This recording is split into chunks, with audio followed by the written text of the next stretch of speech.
you don't know and share with them how rich you want to get. Off you go. How rich you want to get. You're doing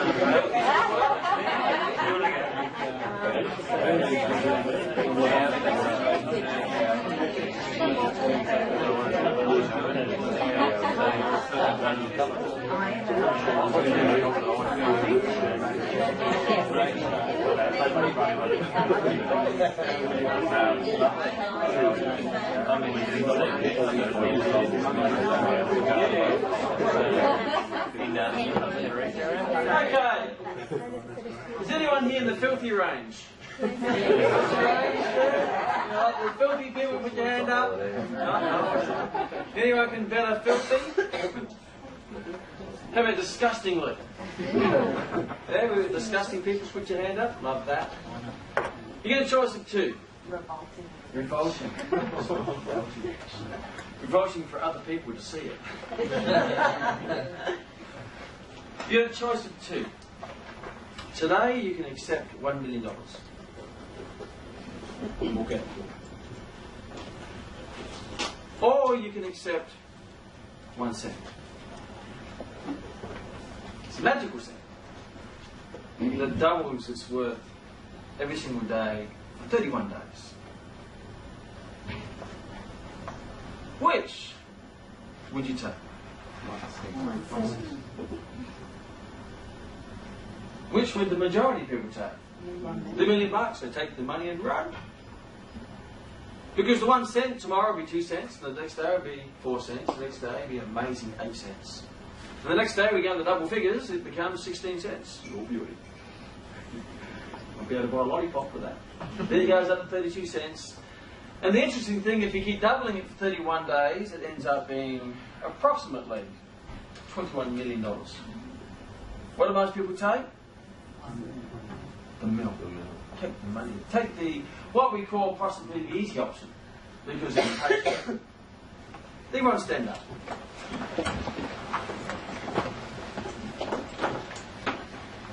They won't sit down. They've got a laugh. Listen to that again. Everyone stand up. Up again again. Oh, it's an asshole. Everyone sit down.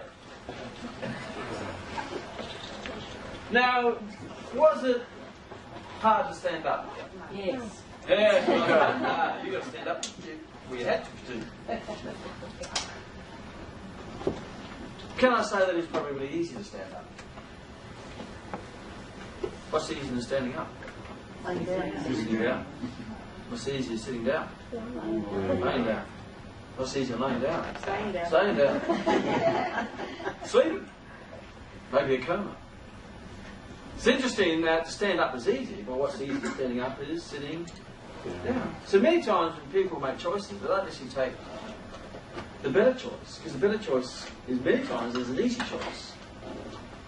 What they do take is an easier choice. See, life is all about choices. What choice? Which one will you choose? The million, which is the easier choice, or the cent, which is easy, but slightly harder, you could say. It's not as easy. And that's where most people's mindset is. The best way to display this, I use the example of if you're at a shopping centre and you're sitting down in front of a flight of stairs and an escalator. What do most people take? The escalator. What percent would take the escalator, Penny? Probably 99%. 99% would take the escalator. The stairs, we walk in the stairs, would that be easy? It's easy to walk the stairs. If you've got 2 legs, it is, yeah. What's easier than taking up the stairs? The escalator. What is the better choice for your health and your legs? The stairs. But people will take the escalator because it's a easier choice. It's not the better choice. Even though the better choice is still easy, there's an easier choice, which is the escalator. And they'll take the escalator until they invent the chair-o-lator. Hey, when they get that chair-o-later, people will be lining up for the chair-o-later. You mean I can sit down and move? Yeah. Then they come to ventilator. See, in life we have choices. You have a choice whether you want to become financially independent and rich and free, or you have a choice where you can not. You know, if you look at the discipline involved to become, say, a millionaire across a lifetime, then you would have probably heard this. I certainly hope so. If not, as we start to read our books. Is how much money you need to invest every single day across a lifetime, say 40-year lifetime. If you invested it and you got a good return of 15% interest compounded across a lifetime, how much money you have to invest every single day to end up a millionaire? $1. Is that easy to do? Is anyone here who can't afford $1? Hands up. We don't understand if you can't. So I've got a plan B. I've got a plan B if you can't afford $1. I'll teach you how to beg. That's not a big issue. As I can't afford $1, Kerry, not a problem. Come with me. In our break, we're going to go down to the shopping centre here, and you're just going to walk around to people and say, excuse me, do you have $1? Leader, okay, do you have $1? If you keep asking people, what's someone going to eventually do? Give me $1. Then you actually become quite skilled and talented at begging. Put a little tear in your eye. Put a lip on. So every single day, if you beg for $1 every single day for the rest of your life, for 40 years, and you invested 15% interest and just lived on the Johnny Hard scholarship that the government gives you, you'd end up a millionaire. Is it easy to invest $1? Let me ask you, what's easy investing $1? Spending $1. That's easy. Easier. At the end of your life, 95% of people end up dead or dead broke. That's really 95%. In this wonderful country called Australia, which we call the land of opportunity, which many times I feel is the hardest place in the world to become successful. Because in Australia, there's always an easier choice, with no consequence. I'm at work. I'll go and apply for a Johnny Hard scholarship. Where they send me my dough check once every 2 weeks. And I'm not held accountable. And someone's always going to look after me. So it's easy not to succeed, even though succeeding is still easy. As easy as investing $1. Doing the little things, day in, day out. I guess maybe the challenge of why people don't do what they know they should do, the reason why they don't do what they should do, is because I have absolutely no idea. I'm perplexed by it all. Because if you ask everyone, do you want to become a millionaire, what does everyone say? And the number of people I say, all you need to do is put away $1, and that's just the first habit that builds into a bigger habit to a bigger habit. The number of people who don't do anything about it. Isn't that fascinating? If you just sort of take the stairs instead of the escalator, and you find that across a year, you'd probably lose a kilo of fat every time you make that choice. But what do people still do? Line up for the escalator. See, people, I guess, have a philosophy of how little can I do? It's called what I call the just enough philosophy. Just enough. They do just enough to get through the day, rather than seeing how much they can get out of the day. Just enough, man. Just enough money to pay my lazy right bills. Do just enough to get a job. Do just enough to keep a job. And then push the boundaries. How late can I arrive before anyone notices? How early can I leave before anyone notices? And how long a lunch can I have before anyone notices? And then when I'm in there, how little can I do before anyone notices? Well, I'm not held accountable. Isn't that fascinating? That's where 95% of people live their life, of course. And at the end of the day, they're going to have to live with the pain and regret of all the things they could have done, should have done, we could have become, could have had, if they had the discipline of doing the little things back then. Because there's nothing more painful than the way to regret, the waste times. We're realising the way to discipline to put things into action back then would have only way answers. It wasn't hard, it was easy. But there's an easy choice to, I must sit down on the couch. And you sit down on the couch, eventually you become the couch. See, the longer you sit on the couch, your backside starts to grow roots into the couch. And hold you into the couch. It's called the roots of procrastination. And before you know it, you become the couch. It's very hard to walk around. You're not very mobile when you're a couch. But you've got a couch attitude. The procrastination, the easier path, rather than an easy path, which is possibly a better path. So let's have a look at wealth, at money. How much do you want? That's a good question. What do you want it for? So you need reasons. Many times we need reasons. So let's have a look at what is the end. What is the end result? Where do you want to be? What's the pot at the end of the rainbow? Gold. What's the goal? What lifestyle you want to live?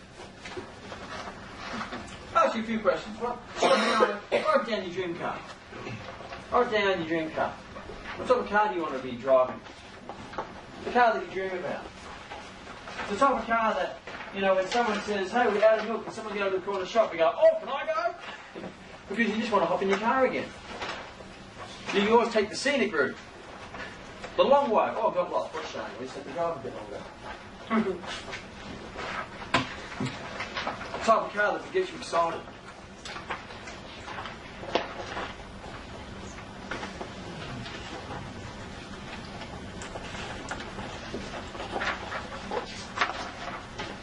Now, sometimes you can get people saying, oh, I've been in this place. Oh, you know, car's not important. Says the person who's got a nice car. It's easy to identify where people are. Car's not important to me, says the person who has no car. Money's not important to me, says the person who has no money. Oh, who needs a woman, says the man who has no woman. Who's been bitten with regret. So if you're right now, you know, money's not important to me. Then it's probably what you're identifying is what you don't have, which you really want, but you're just justifying why you haven't got it because you've been taking the easy path. So who's the easiest person in the world to fool? Yourself. So stop fooling yourself. If you want to keep fooling yourself, that's okay. But best solution is look in the mirror and try to fool yourself. And ask yourself this, money's not important to me, car's not important to me. No, I just need a car to get me from A to B. Says the just enough person. The just enough person who just wants to justify how little they're doing, rather than realising how much they could do. Your dream car. Now, when your dream car should be a dream car, something which you dream about, something which is out of reach, not something which you're going to buy tomorrow. Something that other people look at and go, you're kidding me, aren't you? God, Mom, you're rocking your head. That's the type of case you write down. Because that's the stuff that gets you up in the morning. Gets you unsettled. See, today is about the outcome of today. People say, what outcome would you like today? The outcome I'd like today is I have you jumping out of your seat or squirming in your seat. You're either going to love me or hate me. Either one, I don't particularly care, because love and hate are the same emotion. See, if you've got the person you love with you, you love them. When they leave you, you hate them. Guess what? It's the same emotion. There's no difference between the two. So if you love me or hate me, guess what? They're having an effect. And in business, a great business is a business that's loved and hated.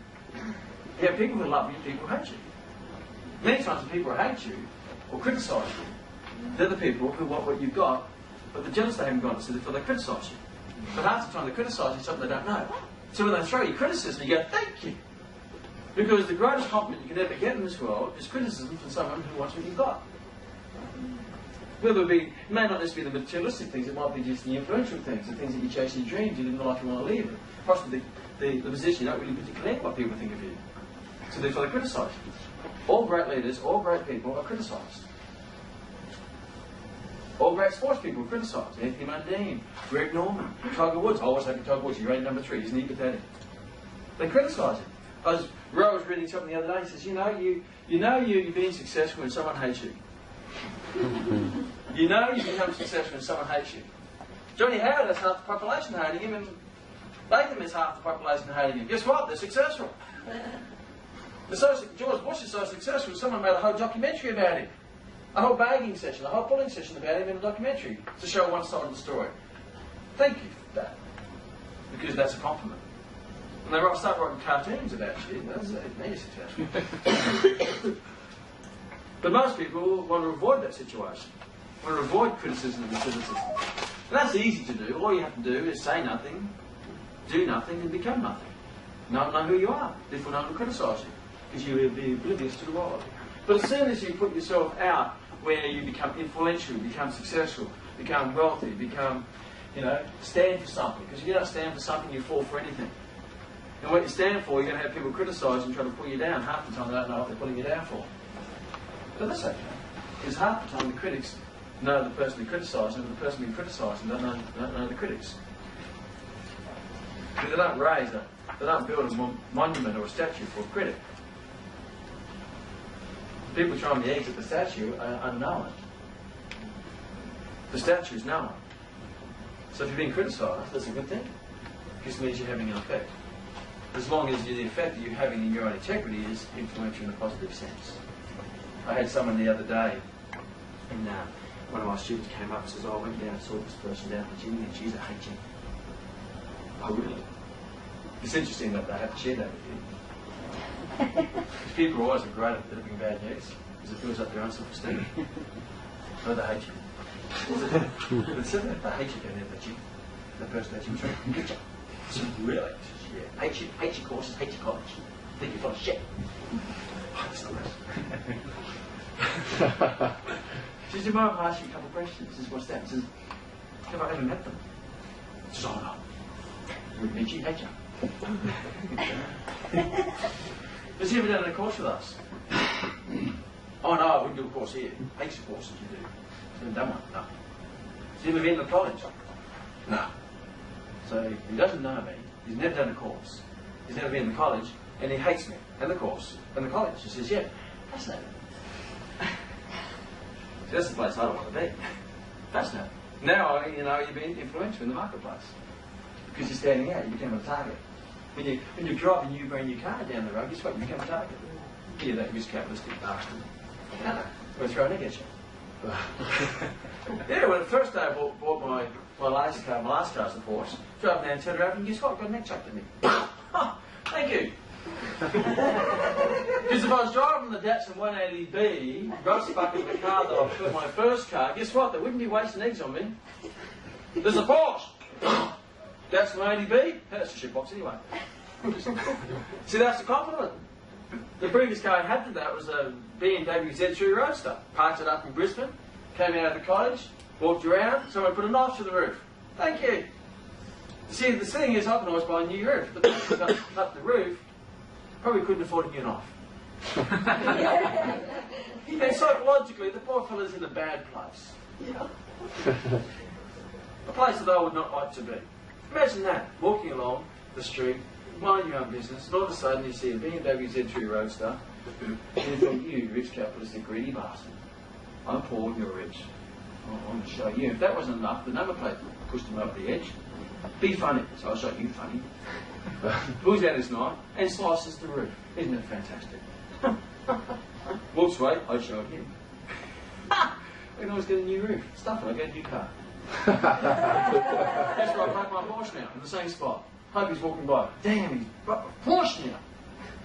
See, that's a compliment. Be proud when people criticise. Particularly if you're standing for something that you believe in, that you're passionate about. Be proud of that. Because other people's opinion is none of your business. See, in business, you don't need everyone to love you. If you live a life trying to get everyone to love you, you're going to live a very average life because you're going to be flex, trying to please everyone. As I saw a quote the other day by Bill Cosby, he said, "I don't know what the secret to success is, but I certainly know what the secret to failure is. The secret to failure is trying to please everyone." Any old great business I love to hate. There's internet sites which all they do is bag Bill Gates.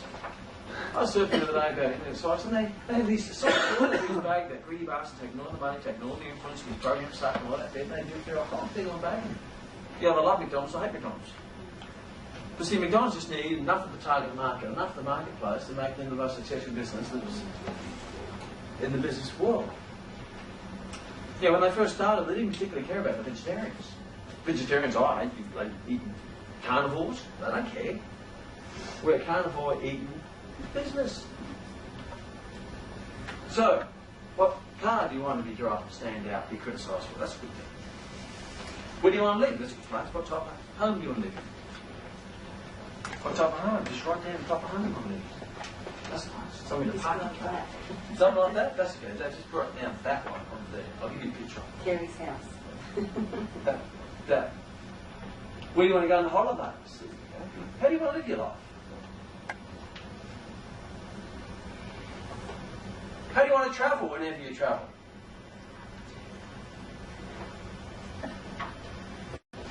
Hitchhiking or first class? It's a choice.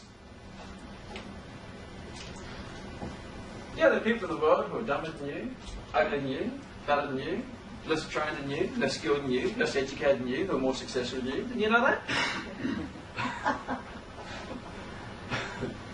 There's probably lots of them out there. You're sitting there going, I'm too fat, I'm too dumb, I'm too old, I'm too young. too inexperienced. Now, who's the most wealthy woman in the world? Oprah. Yeah. Woman, fat, black. Wealthiest woman in the world. Isn't that fascinating? Lives in America. Woman, fat, black. If there's any prejudice you can come across, woman, fat, black in America. What's your excuse? You know, on her birthday, she gives all these cars away to her audience. You don't see that show? Oh, isn't that amazing stuff? How cool is that? What toys do you want? Yachts. Yachts. I get a few toys.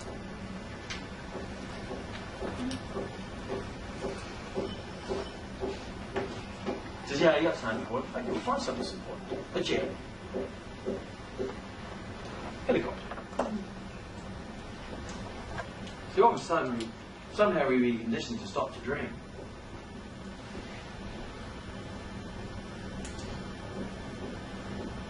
When a young kid dreams, you go, isn't that magnificent? What a great imagination. As soon as a kid turns into a young child, you say, stop there. So they do. Under the influence of the parents. Sometimes you go, reignite the dreams. One of my favourite magazines is the Rock Report. Have you got the Rock Report? It's the magazine for the ultra-rich. You know, they have jets, yachts, and $70, $100 million yachts. They just get it. Read it. Why? Because it just opens up the mind, opportunity. Wow, if they can do it, so can I. So how do you get hold of one price? Subscribe when you take it. Might ask people, look at the price. You're kidding, you're not paying that much for a magazine. Just the poor person. When's your exit strategy? When do you want all that? When's your exit strategy? Financially independent. There's a big one. When do I want to be financially independent? When I can do what I want, when I want, with whom I want, for as long as I want. Who here is in business? Business head? Fantastic. What's your exit strategy? Or are you a slave to your business? The exit strategy is the time when you go to work because you want to, not because you have to. Now, initially in the business, you start something that you're passionate about, so you do what you want to, and you have to. So you want to do it because you love it, you have to do it because you have to earn money, because you've got to pay your fancy rotten sticky bills. But the whole process of the business is to leverage yourself into a position where your business, and particularly you, are financially independent where you don't rely on your business. You're financially independent where you can live off your own resources. Now you go to your business because you want to, not because you have to. And that's really called psychological freedom. Even if you love what you do, it's always nice to have a choice to stop doing it if you want to. Step out of the playground for a while. Have other people run your playground. So what's your exit strategy? Where do you want to be at? How much money do you need to become financially independent? That's always the question. A lot of people, they want to be rich, but they don't really have a target, they don't have a number. So, okay, I'm playing basketball, but there's no hoop. You need a target. If you're jumping around the basketball court with no hoop, eventually you're going to get tired, and the feedback is sinking the basket into the net. Imagine playing soccer with no goalposts. Imagine that. Just running around the field, kicking the ball. Hey, you're going to have fun. Getting tired though. When you kick a goal, what happens to your energy levels? It comes back up. Because you've achieved. When you achieve something, you feel great. So how much money? Write down the amount of money you'd like to live on when you retire, whether it be at 35, 45, 55. How much money would it take in a year for you to live on that you'd like to live on? Is it $50,000 a year? Has to be $100,000 a year? $200,000 a year? Passive income where you don't have to work, but that money just comes in. How much?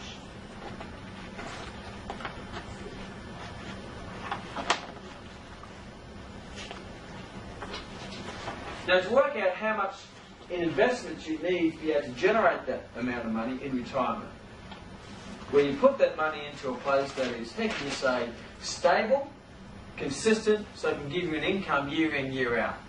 To get there, you put it in a place which is going to be more volatile with bigger returns over a period of time. But once you get it, then you put it in a place where it's stable, consistent, so even if the market goes down, you're still going to get generally the same amount of money. How much money you need in investment? That'll be a place where you're probably aiming at least 5%, 5 to 8% return. Consistent. So if you take that amount of money that you just wrote down per year, multiply it by 20. So if you say, look, I like to live on, my first goal is I like to live on $100,000 a year. multiplied by 20, that means I'll need $2 million in investments. There's your target.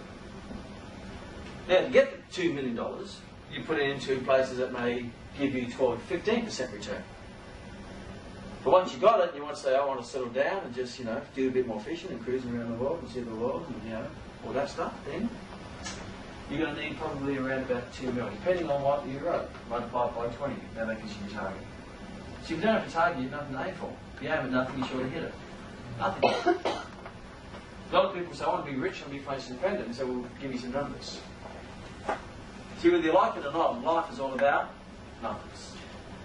Everything in life is about numbers. Money is all about numbers. All money is a number. It's a scorecard.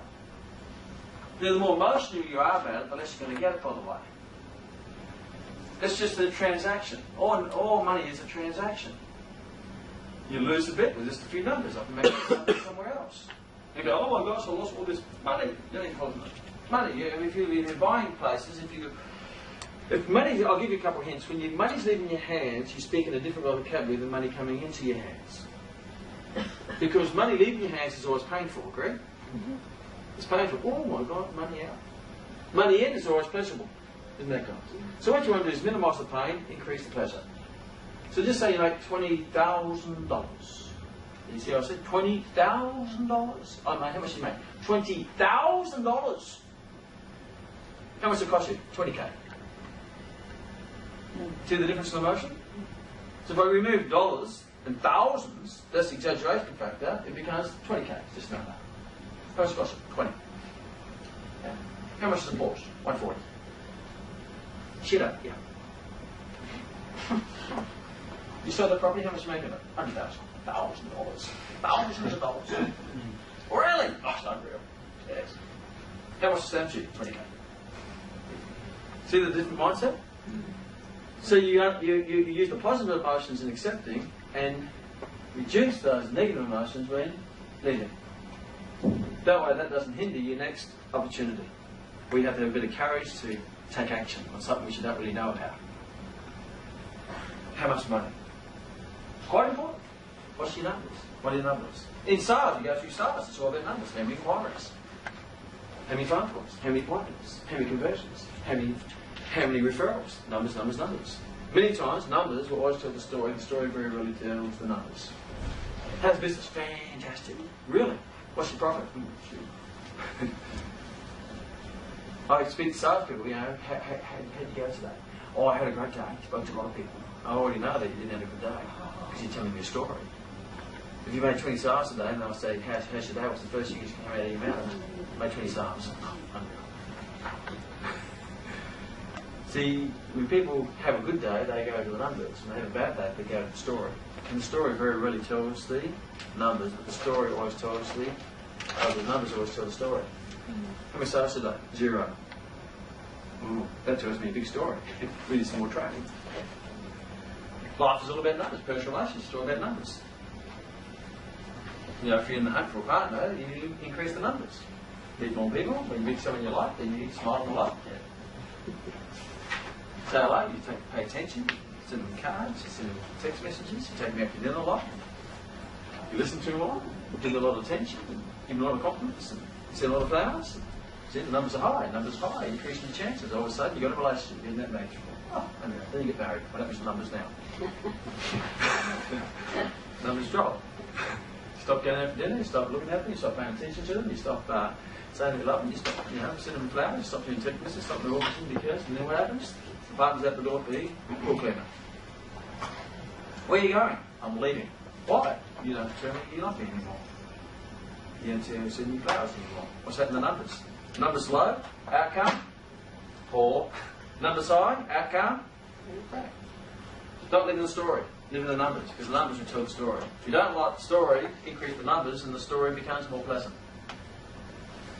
So where's your thinking at? Let's have a look at thinking. Because you can always tell someone how wealthy they are by the words they use. How they speak, the vocabulary. There's poor thinking and rich thinking.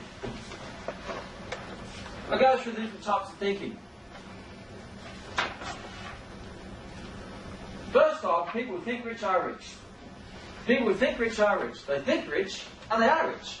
When I say think rich, they enjoy their wealth, they enjoy their life, they enjoy the journey, they enjoy the destination. Everything is just wonderful. They have a great destination, they have a great vehicle to get them there. They milk it for what it's worth. They just love it. The best person I can use to describe this type of personality is someone like Richard Branson. Wow, let's go Virgin Galactic. Now the guy's with billions, but he's like, what can we do now? Playground? The Earth is not big enough. Let's go into space. There's someone who's rich, and they think rich. They enjoy their wealth. Then you have people who think poor are rich. They're what we call penny pinchers, Uncle Scrooges. They save every dollar, they cut out the vouchers in the newspaper. And eventually they penny pinch themselves, and they discipline, so disciplined, they get rich. But what's the journey like? Yes, it's frightening. They're always fearful of losing. They're tight, that's bottom.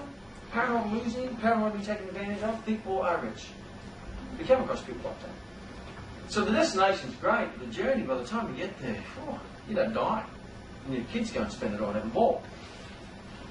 Then you have people who think rich are poor. They live on other people's money.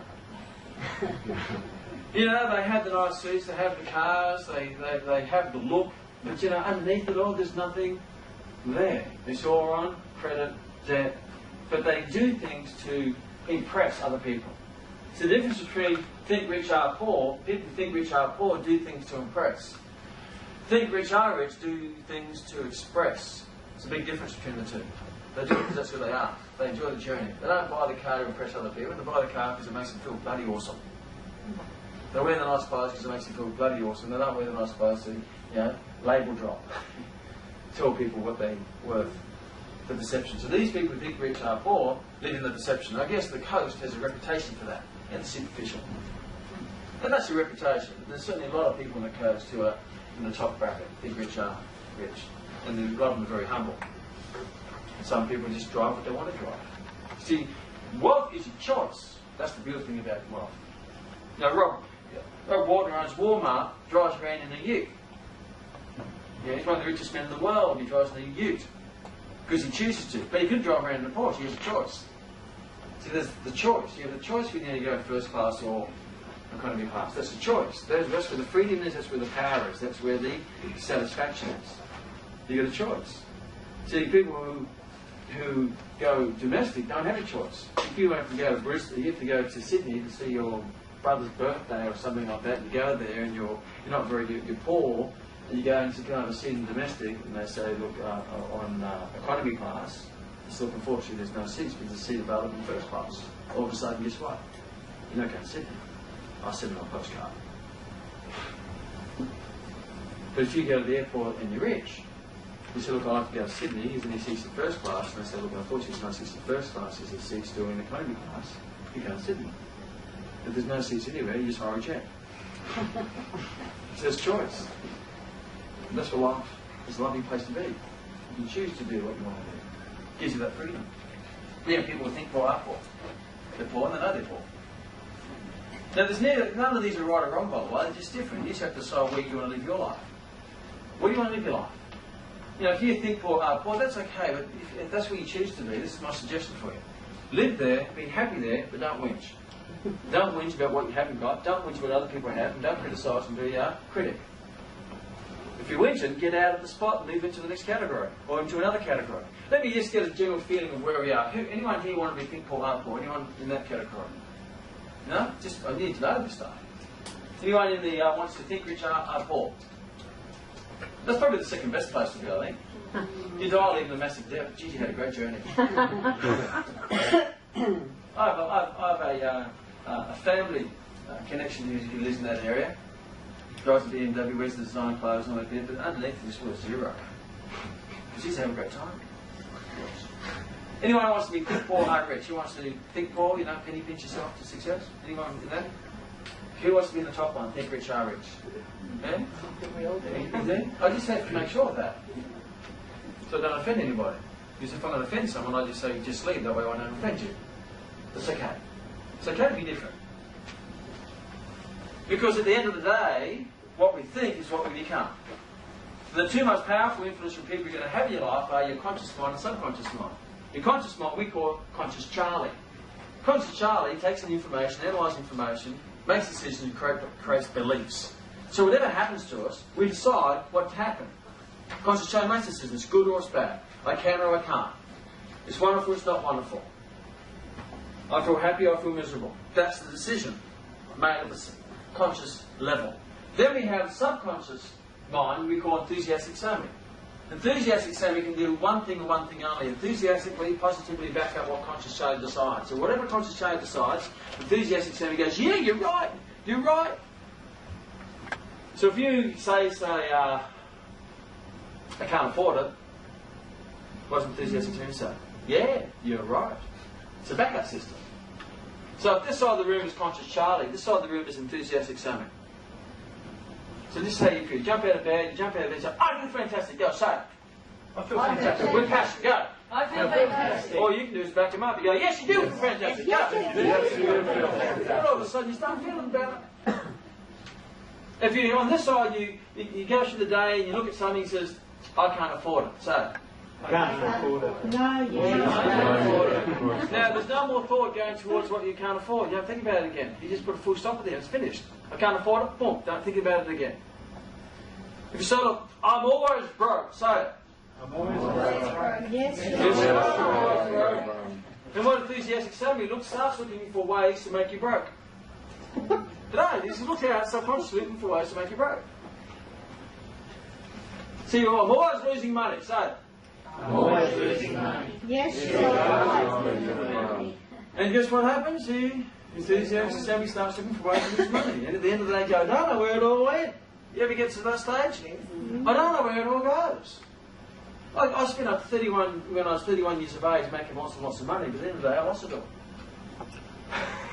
I had a little PT business. Many years ago, about 10 years ago, which had 160 clients a week, charging $50 a session. There's over $8,000 a week, which is over $400,000 a year. Unreal. I made shit load of money. I lost the whole lot. At the end of the day, I don't know where it all went. Because I was in the mind frame of think rich, poor. I lived a life in abundance, but I just didn't learn how to keep it. Because at the end of the day, I was just going, I don't know where it all goes, I don't know where it all goes. I always lose money. I'm telling myself I always lose money, guess what I kept doing? Losing. Then one day, enough came enough. I said, that is enough. There's always a day, turning point. I've had enough. Unfortunately, I was 31, not 65. I've had enough. I work out how to keep the money. I can make it. That's not a problem. I always get by, but I just can't keep it. Money's easy to make. More challenging to keep. I was talking to one of my staff yesterday. I said, how long have you been working for? She said, 13 years. Really? She says, how much have you got to show for us? She said, nothing. First we changed some stuff. You've been working for 13 years and there's nothing to show for her? She said, the unfortunate thing is she's only about 26. So she started working, she's 30. Just, you've got lots of opportunity. You've got to change the mindset. So, if you say, you become, you attract. See, money is something that you attract. Wealth is, you attract wealth. You attract it, you don't chase it. Most people chase it. You see yourself like chasing pigeons. Start chasing pigeons. Oh! Chasing the cat. They run off. Even the dog. Oh! They run off because they're erotic. Money is something you attract by becoming wealthy in your mind. Money is looking for a place to land. Wealth is looking for a place to land. Become that attractive spot. See, everything in life you attract. You attract success, you don't chase it.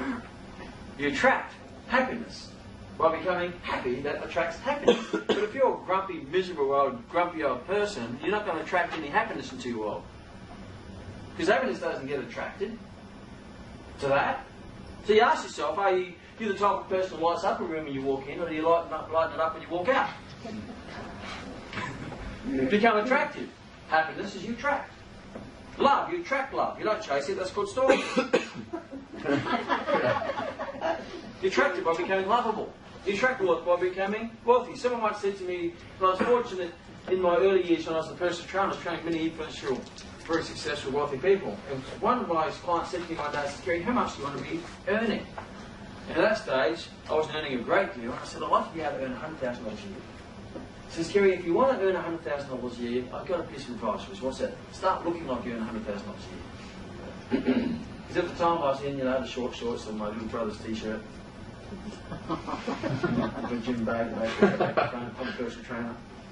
So start looking like you earn $100,000 a year, you start to attract the money. Because you perception I'm giving. Success, professional, which is you attract.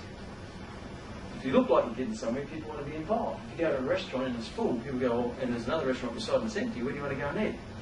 It's a successful restaurant. So success attracts success. But the beautiful thing is people can't look into your restaurant, which is your mind. But if you paint the picture on the outside, it will start attracting the good stuff, which starts changing the inside. But and constantly keep changing the inside. And how you speak to yourself. So if you look at the language, hello, look at the language of the ball. The language of the ball over your page. So more is broke, more is losing money. I'll never be rich. Wealth is only there for the lucky people. The language of the poor. What language are you using at the moment? What excuses are you using at the moment? What blame are you using at the moment why you haven't got what you want? Where the language of the rich is rather than saying can't afford it, they say how can I afford it? How can I afford it? When I get it? Even better still, I am it. You see people driving your dream car, go, what are you driving my dream car for? What are you driving my car? Get out of that car. So that's the mindset you want because it makes you feel unsettled. You put your mind in it before you get it. Then your mind will attract it. It makes you unsettled. You know, commonly every time I get a new car, people say, you know, what's it like to drive in a dream car? It's not a dream car anymore, it's now a real car. Since you get a car, here's a nice philosophy for you to use. Get over it. How's that? Whatever it is, just get over it. I've got a great relationship. Get over it, make the relationship better. I've got this amount of money. Get over it and make some more money. Get over it. I've got a lovely car. Get over it and get a better car. Because you can always become better. Be a tree. How high does a tree grow? As high as it can. It keeps growing as high as it can. See, humans are fascinating creatures in nature. We use a small percent of our potential. And we get comfortable. A tree goes, okay, that's high enough. No, you're a gum tree, you're supposed to be tall. No, I'm comfortable here. The gum tree is supposed to be high.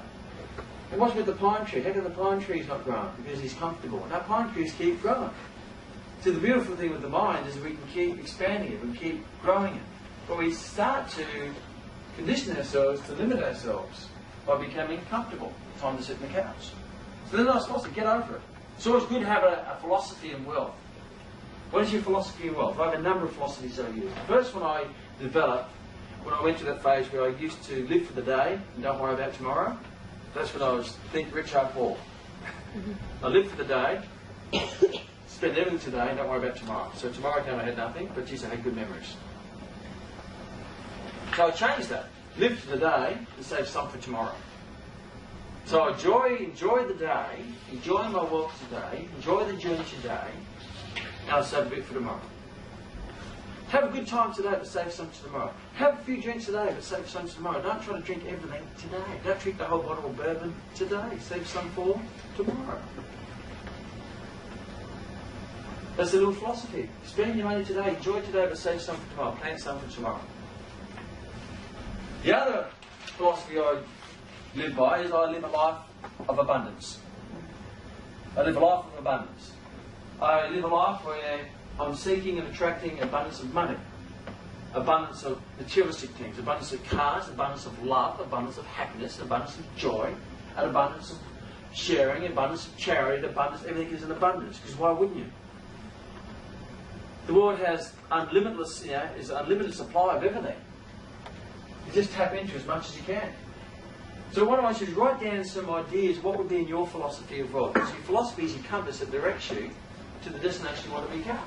And it helps you make your day-to-day decisions on whether to do or not to do. Write down, what is your philosophy?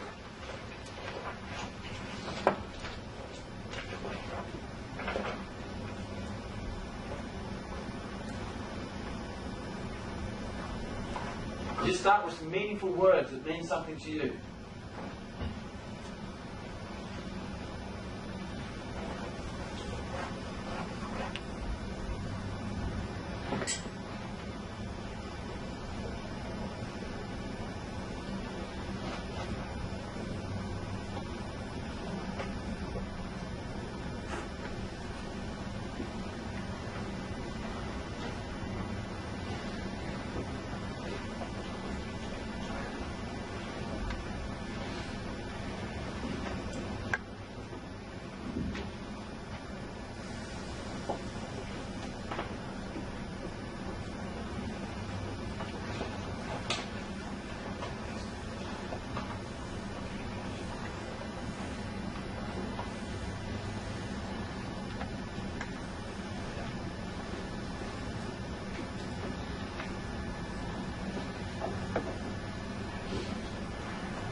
person beside you, some of the words that are important to you. Some of the words are important to you in your future as well.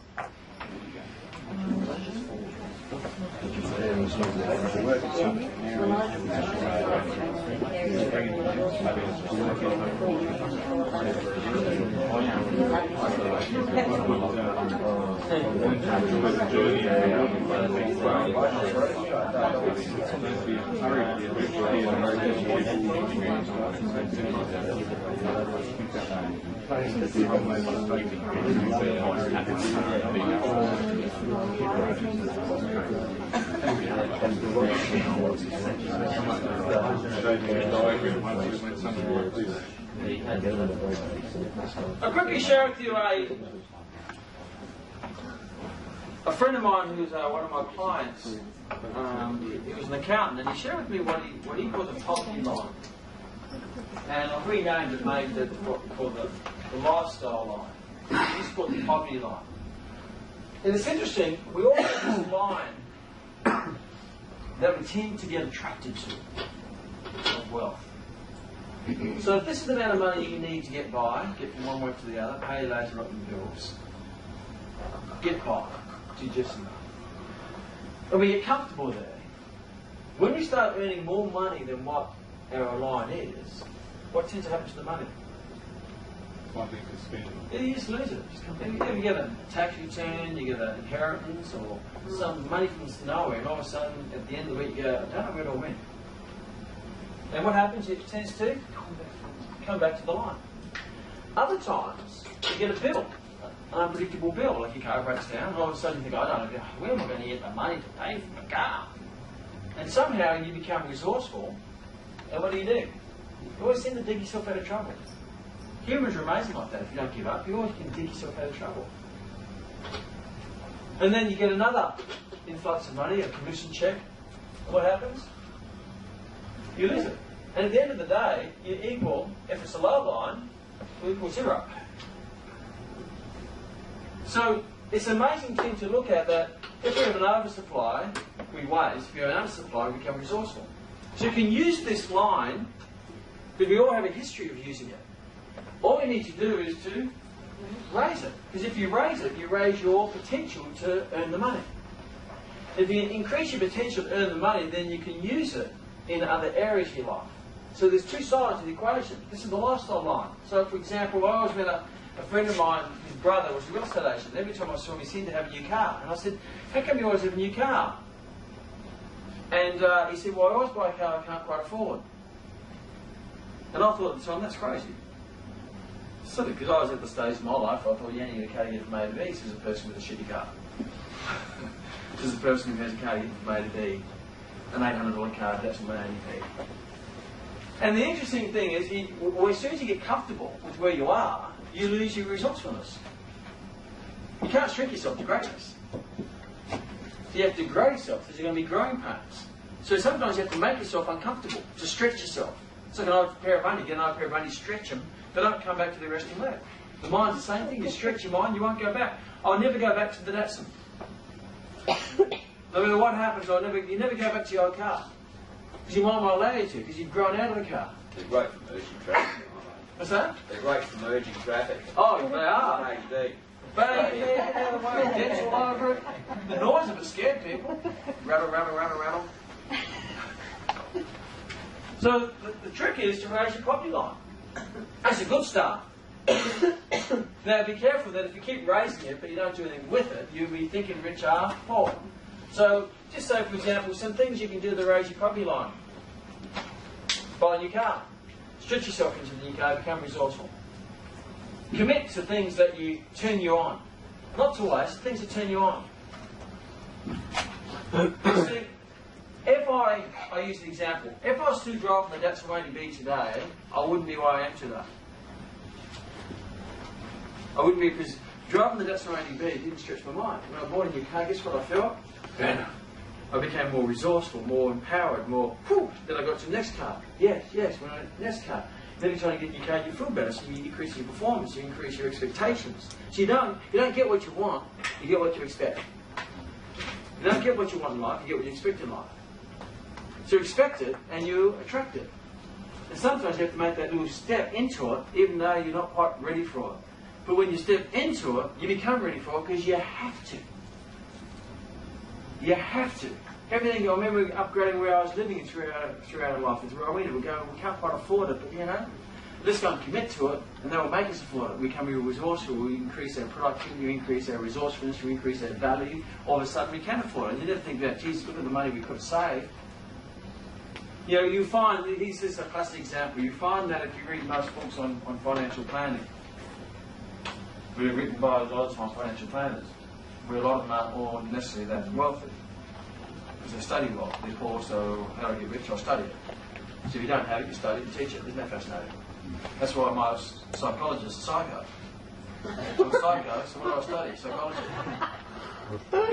So I figured myself out first. That's why most dietitians are women, and most female dietitians have eating disorders. Because if you have an eating disorder and you're a woman, what are you going to go and study?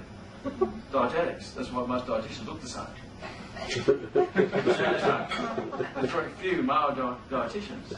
You know, I've got a friend of mine who's studying down at Deakin University at dietetics. He says, mate, everyone's got eating disorders down here. You're cool. Even Rachel Stanton came in and she started sharing all the eating disorders she's had to overcome all of her life. Very intelligent woman, but you know, inside, cool. So if I don't have money, I go and study money, become a financial planner. Write a book on it. No one else to do, got no money to manage, you just write a book. And what do they say? Well, the last thing you ever do is buy a new car. You ever heard that thing? As soon as you buy, you drive it off the lot, you actually lose $10,000. Isn't that crazy? But what do all the super wealthy people in the world buy? Brand new cars. Why? Because it's an investment. See, this is an investment in your mind. If you manage well, it's an investment in your mind. Because when you buy a new car with fresh leather, no one's farted in the seat before. It's like, this is mine. I'm going to christen it. How do you feel? Right. On top of the world. You feel you can conquer the world. And that's the attitude you have to have if you want to own the world, your own world. You can't go and travel in someone else's shadow. It's called a badge. It's called a badge. Find the badges that are important to you, that turn you on. Might be the badge of the car, might be the badge of the property. What are the badges? Don't worry about it. Because a badge allows you something to grow into. It's important. Every Olympian who just went to Athens went over there to grow into a badge called the Olympic gold medal. And at the end of the day, they got their gold medal, they go, wow, how good's that? Now people say badges are not important. People who haven't achieved very much. Because what you're doing is all you've done is just insulted every athlete who went to Athens. Because they're over there with the badge. The badge is Olympic gold medal. And it's not the medal that counts, it's the person you become to win the gold medal. I remember I first got my first BMW, my dream car. Showed my dad, what do you mean by car? He says, first thing the puller will say, an equity person will say, what's the first question he asks? How much it cost? Says the person who has not much money. I said, shitloads. He eventually got to it, how much it cost? It was about $50,000. He went, shit. You got Russian? Yeah. You're crazy. You're crazy. He says, my Mitsubishi is 1/4 of your car, and does everything your car does. Yeah, but Dad hasn't the badge. He says, the badge doesn't matter. I said, we'll see. So my goal then was to buy a car from where I was now, a brand new Mercedes. 2 years later, I drove the driveway. There you go. There's the kid. I drove out. The badge doesn't matter. He said, that mine? I said, yeah. He goes, shit, eh? Spoke to his partner the morning after and says, how's Dad in the car last night? So I think he slept in it. I spoke to him 2 weeks after. He says, Dad, how's the Merc going? He said, I haven't driven it yet. I'm scared of it. The badge, something to grow into. You grow into it so you can share it. Share the badge with someone else. Might be the badge of the BMW, might be the badge of the Mercedes, whatever it is, whatever turns you on. It might be the types of clothes you wear, it might be the destinations you visit. That gives you something like, what type of person do I have to become? How resourceful do I have to become to earn that? Because when I've got it, look what I've done. I think everyone should have a goal to become a millionaire, not for the money, but the person you become to earn the money. But it's not earning the money, it's the value you give, because in half $1 million you become valuable. Whether a million people is giving you $1 or 2 people giving you $500,000, that is value. It's in the marketplace. Value is measured by the dollar. Have value in the marketplace? That's the question. Have value in the marketplace? and use a badge to motivate you, because that's the journey. Find out how much you want, and then create a vehicle that stretches you into it. And they can take the badge away, but you're still the person. I can crash the car, but I'm still the person who can get the money. You can take the money away, but I'll still get it back. You can take the materialistic things away, but I can still get it back. And what you can't take away is the person who grew into it. Because once you grow, you can't shrink. That's the beautiful thing with the mind. So what are the things that are going to turn you on to raise this problem in life? Because when you do that, how you earn your money, through your business, through your company, whatever it might be, that's the vehicle to earn the money to support the lifestyle, the journey. If you start raising this, you have to raise this. If you raise this, you've got more to give on to this side, because this side is your lifestyle line, this side is what we call RON. RON is for later RON. That's the destination. You know that target amount of money you put down to retire on? Well, the beautiful thing is you can have a great journey, and you just have to put little bits over here, plant seeds over here that will grow to a plantation down. I had a meeting with one of my staff yesterday. We worked out a financial plan where she's on earning about $30,000 a year. So in here, she's earning $30,000 a year. We worked out a nice amount of money we invested for her to get her started. We worked out over the next 30 years, when she's 55 years of age, she'll have about $1.9 million, estimate, roundabout, which will give her a income of, say, around about $90,000 when she retires. If we map that into CPI to make sure that it's the same value as always here. When she's retired, living up here in one of the units with the wooden floors, overlooking the ocean, drinking wine, watching the sunset on the other side, looking at the little yacht down there where she bought with the superannuation, because the superannuation doesn't live on, that's just a little bonus to play with. Someone says, how did you become so wealthy? Well, I only earned $30,000 a year. See, most people who earn $30,000 a year have to retire on $12,000 a year. Isn't that the case? But if you work it out right, now her goal is to increase the value, to increase that, so she can enjoy that and invest in that. We have a system, what we would have heard called PIF, pay yourself first. A good starting point is the book, The Richest Man in Babylon. 10% of your earnings go into RON, planting the seeds for RON. And you don't have to plant a lot. How many seeds you need to plant to grow a plantation? One. Because one seed will germinate to a tomato bush, and how many tomatoes on a tomato bush? Lots. How many seeds in each tomato? Lots. And how many plants in each of those seeds? Lots. You need one, and it grows exponentially. You know that if you invest at $1 over a 40-year period, you only actually put away $15,500. You earn $985,000 through interest, compound interest, by doing nothing. But if you don't plant the dollar, you don't get the crop. So, we had a lot of fun with this one.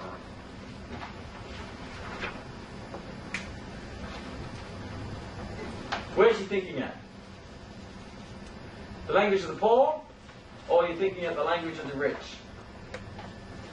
And poverty line, which we've already discussed. How are you going to raise your poverty line? What are the things that are important to you? Let's do a bit of a wealth check for you at the moment. See where you are. Look at the numbers. See where you are now. Look at the scoreboard. Here's a nice question to ask and answer. If you maintain the lifestyle you have today, how long would it be, and you lost your job today, your earning potential today, from your job or your business, whatever your wage, and maintain the lifestyle you have today, how long would it be before your money ran out?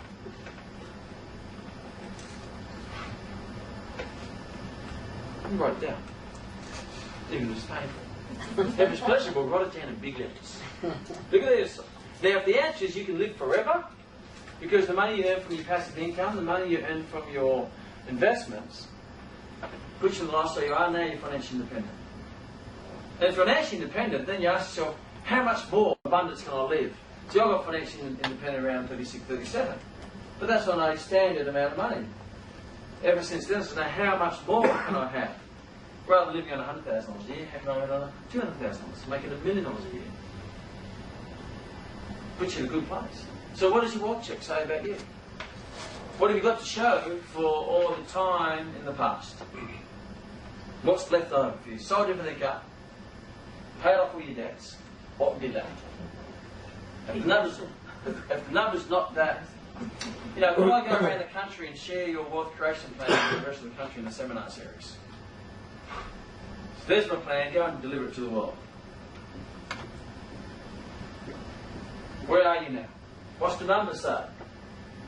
Let's have a look at where money flows. This is great stuff brought to the limelight through Rob Kiyosaki, Rich Dad, Poor Dad.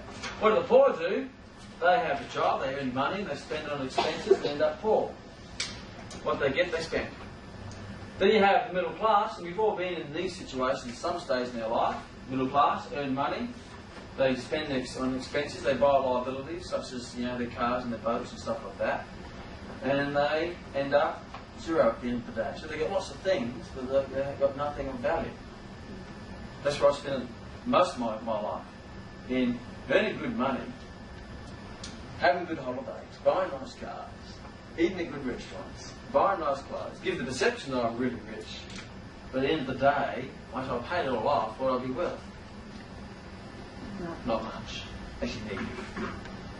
If we added up when Ryan and I first got married, we were $20,000 in debt. Had lots of great memories.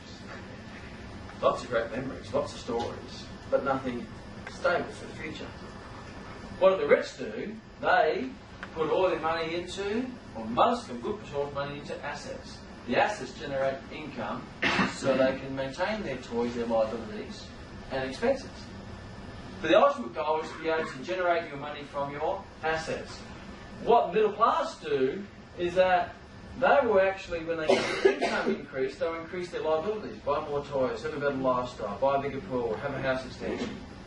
What can they spend it on? But at the end of the day, they still end up with zero. Wealthy people, what they do is they increase the income, they increase their assets first, they put money in their assets first, then they increase their liabilities, which is their fun stuff. You see, when Ron and I, we just bought at the beginning of the year a couple of Porsches, but before we bought a couple of Porsches, we made a whole lot of investments. So we didn't compromise Ron for today. So you put money in here first, then you go and enjoy. You see, one of our managers in Sunshine Coast, we set up an investment plan for him that over the next 30 years, he already had a bit of money. We invested it. We were worth probably about $3.5 million at the end. Then we went and bought a Lotus. Now he drives his Lotus not thinking that he's compromising tomorrow. Because tomorrow he's going to be, and his Lotus was something like $65,000. But what's $65,000 when you've got $3.6 million at the end? It's irrelevant. He can enjoy the journey to his destination. A lot of people get there but forget the journey.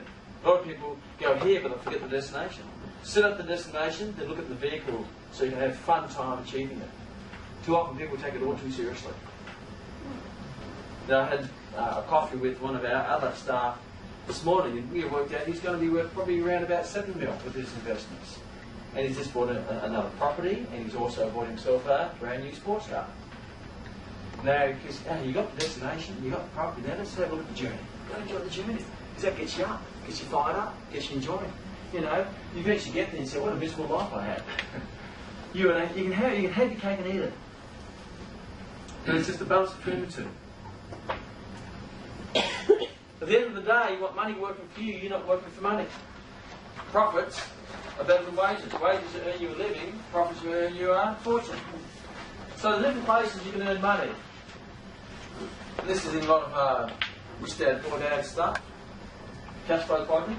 Employed, fantastic, you can earn money being employed. If you have great potential to earn money being employed, you become valuable to the company that you work for.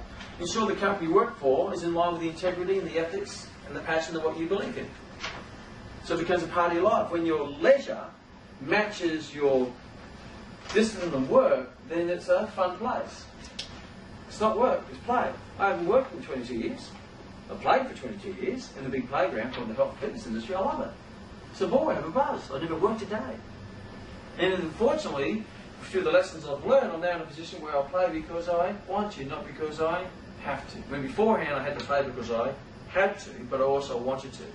But when I got to that stage of, hey, I can see the future coming, I don't want to be wanting, having to, for the rest of my life. I want to be in the place where I can have a choice. Well, we have 16 full-time lecturers working for us. I don't have to present. I don't have to work in the engine room. I can work on the business or go away from the business. Employed. Self-employed, where you work for yourself, where you're selling your time. This way you have to manage your time. Be very careful. That's a very dangerous place to be. Self-employed. You wear yourself out. You don't manage your time. Business is where money makes money for you. Where you don't have to be there. And then the last one is where everyone should be striving for, no matter whether you're employed or self-employed or business, is you become an investor. Even if you're employed, you can invest. It may take a little bit longer because your potential to earn money employed may not be as great as if you own your own business, which is greater than if you're employed. So each one of these vehicles have varying levels of potential, but also have varying levels of risk, and commitment, and discipline, depending on how you choose to live your life. We have people in our organisation who love just being employed because it's limited responsibility, but they're doing what they love to do. They set up a financial plan so that at the end of their life they're still going to be very, very comfortable and classified as rich by the majority. We won't be super rich, we're going to be wealthy. Where they can live a nice lifestyle and probably between $80,000 to $100,000 a year through their investments. And they earn, to get that, they earn about $50,000 a year plus. And obviously as they increase their value to the company, what are we going to do to that value? We're going to increase their remuneration. Idea if the company grows, we get more to share. Self-employed, you have more control of how much money you earn. And in the business, that's where you make the super dollars. The big money is in business. But then there's big responsibilities with that, if that's how you choose to live your life. The goal is to turn your business into a money-making machine. You only do make money in the first three so you can invest. That's the only purpose of it. You only make money to invest. There's two types of investments. Investments into your lifestyle, investments into wrong. This vehicle is used to, and obviously in the growth of the business, you invest money in your own business to grow the business, to increase its potential. But the purpose is to invest. The first place to always invest, never to miss out. Who's the most important person in the world? Yeah. You. So therefore, the first person you pay when money comes into your hand. You. You pay you. Now this is my recommendation. Do as everything possible to take the responsibility away from you, because you probably don't have a good history of holding on to money. Money's like water in the hand. The longer it holds you in the hand, the more it seeps through your hand. If I had a cup of water, if I have a handful of water at the start of the day, I went through the day trying to hold it in my hand, at the end of the day, where's it all going? I don't know, I don't even see it leaking out, it just seeps out. So the longer money's in your hand, the more likely you're going to blow it. So when it does have a system in place, as soon as it comes in your hand, it goes out. Whoa! Because I have a history of doing this. Spontaneous. Janine! Guess what? Oh, I can't. Guess what? I rang up Roxanne the other day. She said, oh, good news, bad news. She says, what do you want to hear first? She says, oh, what's the bad news? I'm going to buy a Ferrari. Oh, what's the good news? I can wait till my next birthday. Okay. Because normally I just ring up and say, I bought a Ferrari.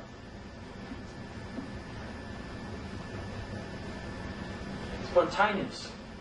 But what I'll make sure that I have in place is a system to invest. So at the beginning, at the start, throughout the month, certain times of the month, money comes out of my account and goes into all these fertile grounds.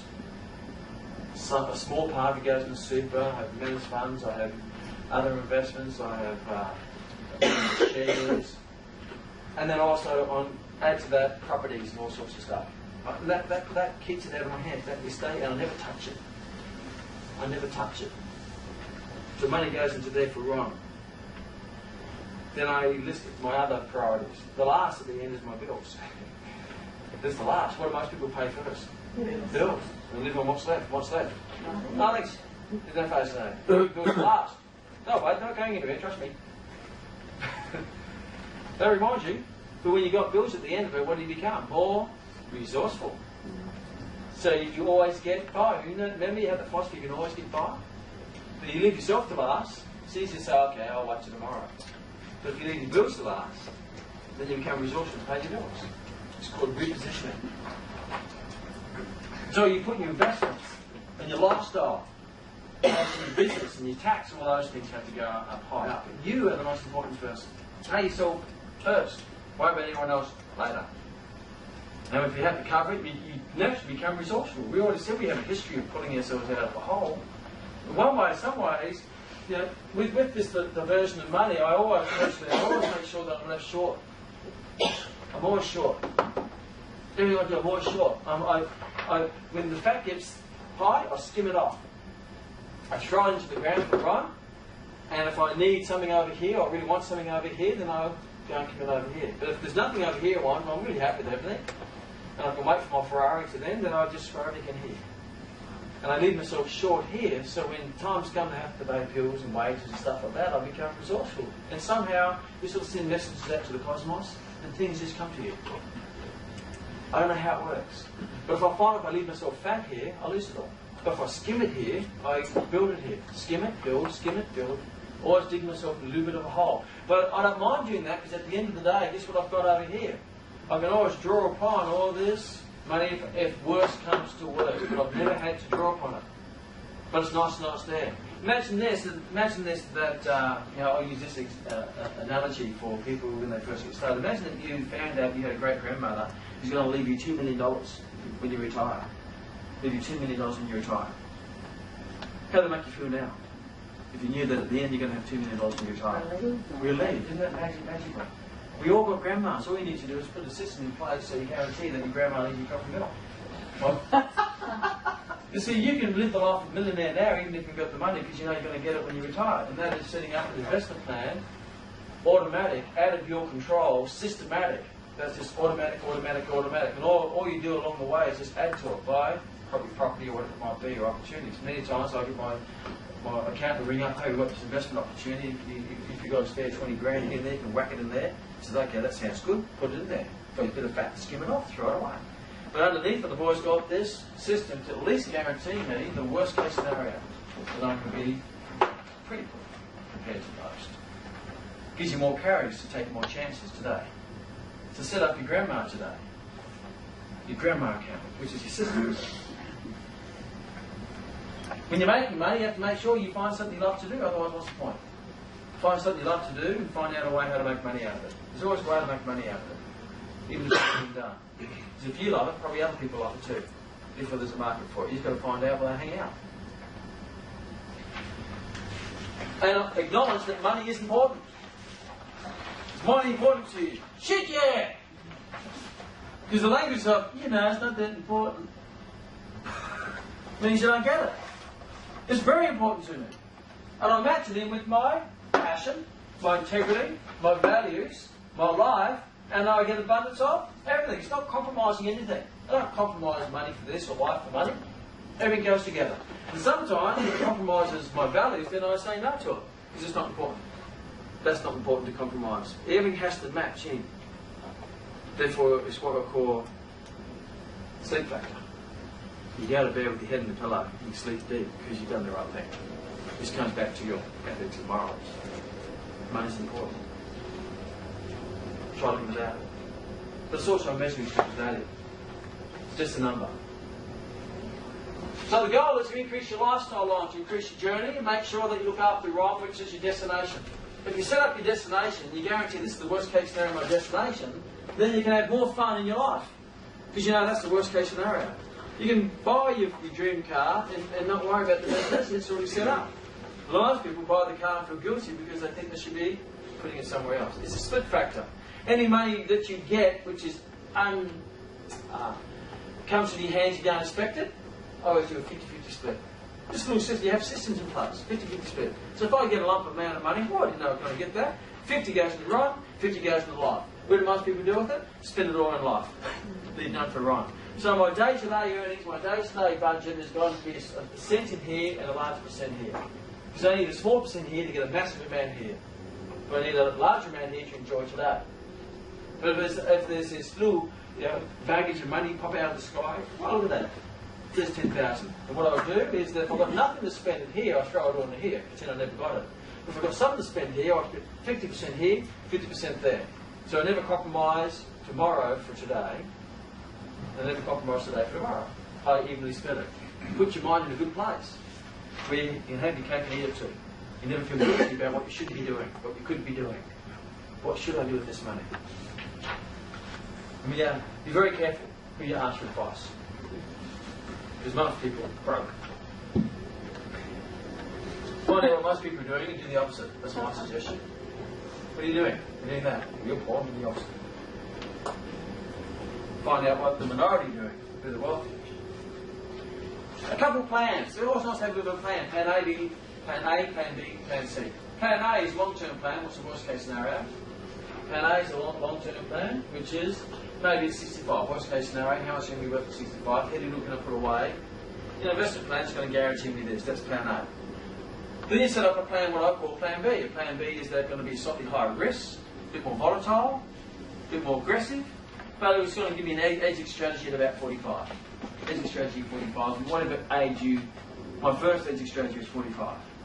But I achieved what I wanted to achieve at 45 when I was about 39. Because it tends to come to you, because you become more resourceful when you set a target. It's funny that, isn't it? Plan C is what I call gambling money. What the hell? Put it on black. C is very high aggressive, very high risk. But most people are after the quick fix, are they not? Get Plan A in place, and Plan B, then you go and Plan C. If you lose all of C, you don't give a shit anyway, because you got Plan B. If Plan B doesn't go all that well, which it should go well, because that's going to be a medium plan, then you got Plan C. But you have to set up worst case scenario, desirable scenario, and greedy scenario. Now, Plan C could even be going into a business, because business is a high risk. It's more volatile, but geez, the rewards are great if you get it right. And obviously you're going to see you're going to do your research. There's no such thing as a quick fix, but you can accelerate the process. And put your money in places where it's going to grow. Not in the bed.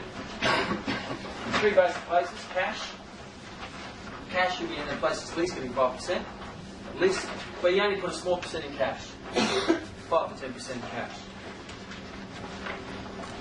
Shares, and they're wrapped in many different ways: direct shares, managed funds, whatever you want to call it. Then you have property. So they're the three basic.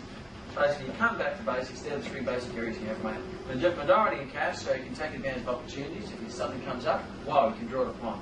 I always say have a certain amount of money in a quick grab place where it's a sleep factor. So worst case scenario, I can grab a bit of money and it makes you sleep well at night.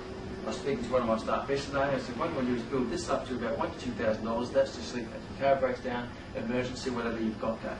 Then you start to invest into here. We do it together, which is Plan A. Then we work on Plan B. Setting up a system. It doesn't happen by chance. You put money where money's going to work for you, where you don't work for money. And it starts with $1. You can't become a millionaire until you first $1 earn. You get to be $1 earn before you $10 earn, a $10 earn before you $100 earn, $100 earn before $1,000 earn, $1,000 earn before $100,000 earn, $100,000 earn before you're a millionaire. Most people want to go from a -$1 earn to a millionaire. It doesn't work that way. You have to grow into it.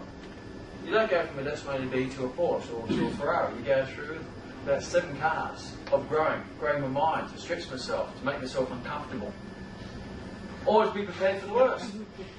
I always think, what's the worst case scenario? I always set myself up, I always think, what's the worst case? I don't think it very often, but I do think, what's the worst case? The business collapses, I lose everything, I get sued, what's the worst case scenario? Are my assets protected? Have I quarantined them away from other people who want to steal them or sue for them or litigation? Are they protected? What's the worst case scenario? Worst case scenario, I'm in a good spot. So always think, what's the worst case scenario? And you're always looking at that to make sure you're protecting. Because once you start to develop wealth, people are vultures of life go out there trying to take it because they're too bloody lazy to do it themselves. Am I protected? What's the worst case scenario? And that makes you sleep well at night when you get the worst case scenario in place. Worst case scenario, I've got grandma. Grandma's going to give me $1 million.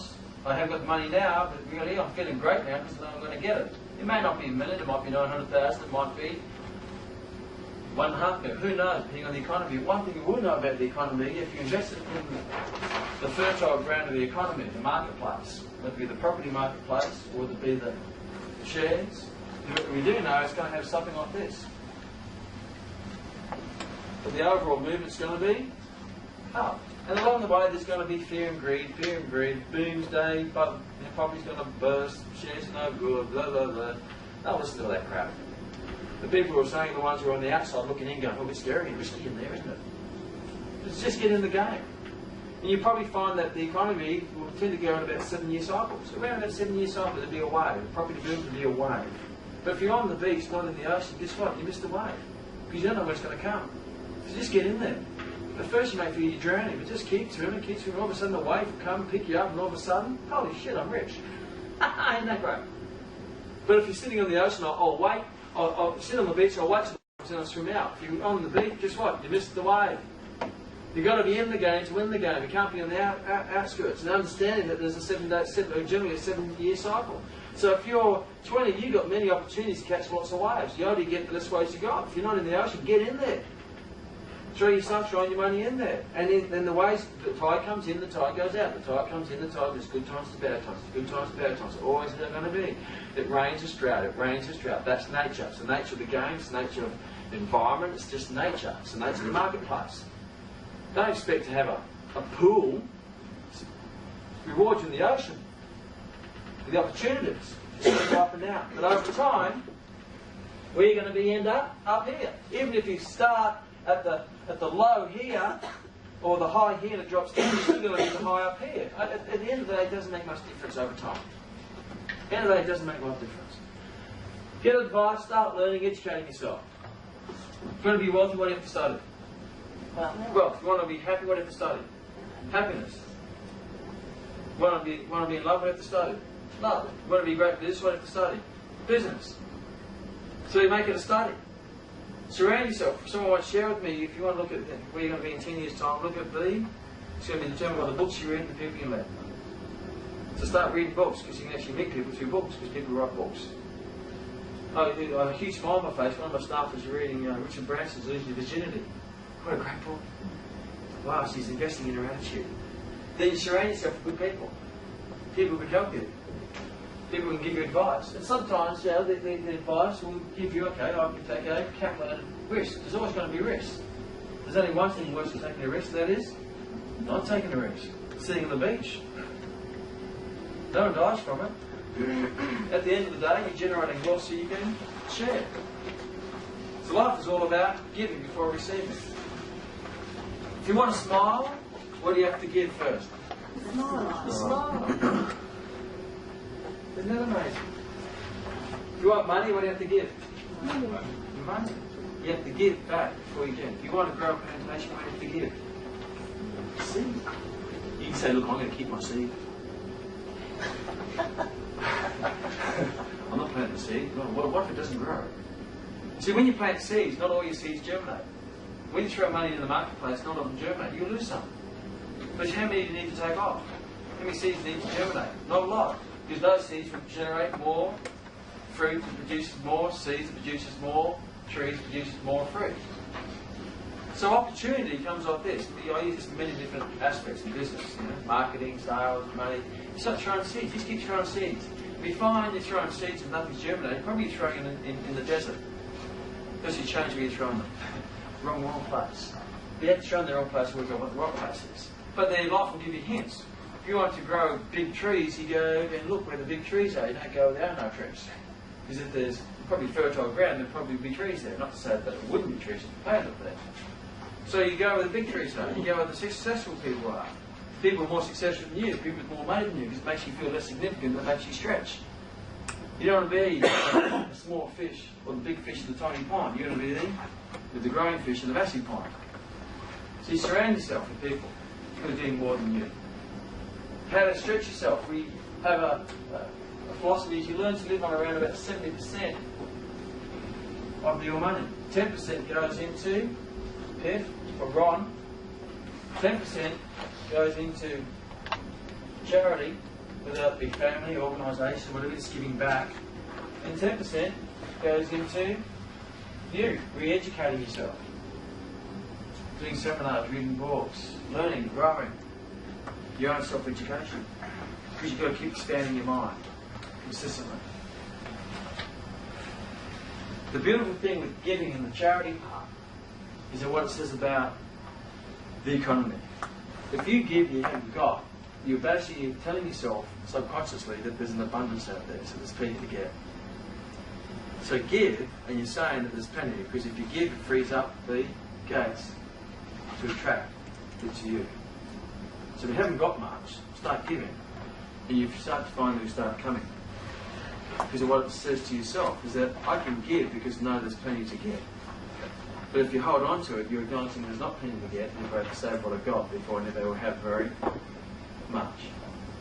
Give to the ground, give to the economy, give to people, give to what you believe in, and you start receiving back. If you help enough people achieve what they want to achieve, you start achieving what you want to achieve. Thank you.